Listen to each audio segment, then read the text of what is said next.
இந்த சம் எப்படி சால்வ் பண்ணுறதுன்னு இந்த வீடியோவில் பார்க்கலாம். இந்த சம்மில் நம்ம ரிமைண்டர் என்ன வரும்னு கண்டுபிடிக்கணும். நியூமரேட்டரில் பாருங்கள் 1 factorial 2 factorial up to 95 factorial. இதோட சம்மை 15ஆல் டிவைட் பண்ணால் என்ன ரிமைண்டர் வரும்னு கண்டுபிடிக்கணும். 4 ஆப்ஷன்ஸ் கொடுத்துருக்காங்க.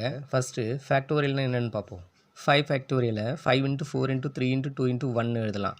இப்போது இதோட வேல்யூ என்னென்னு பாருங்கள். இதை மல்டிப்ளை பண்ணிங்கன்னா 120 கிடைக்குமா. இப்போ நம்ம எதால் டிவைட் பண்ணணும், 15ஆல் டிவைட் பண்ணணும். இந்த 120 15ஆல் டிவைட் ஆகுமோன்னு பாருங்கள். டிவைட் பண்ணிங்கன்னா ரிமைண்டர் 0 கிடைக்குதா. தென் இந்த 120 15ஆல் எக்ஸாக்டாக டிவைட் ஆகும். நெக்ஸ்ட்டு 6 ஃபேக்டோரியலை 6 × 5 ஃபேக்டோரியல்னு எழுதலாமா. அதே மாதிரி 7 ஃபேக்டோரியலை 7 × 6 × 5 ஃபேக்டோரியல்னு எழுதலாம். அதே மாதிரி 8 ஃபேக்டோரியலை 8 × 7 × 6 × 5 ஃபேக்டோரியல்னு எழுதலாம்.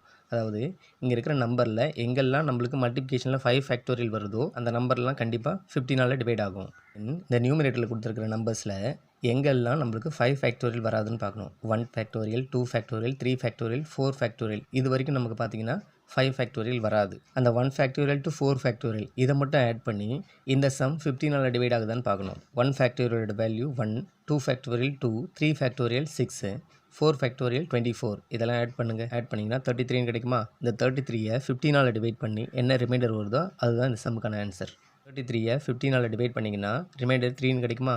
தென் இந்த சம்முக்கான answer 3. Option D is the right answer.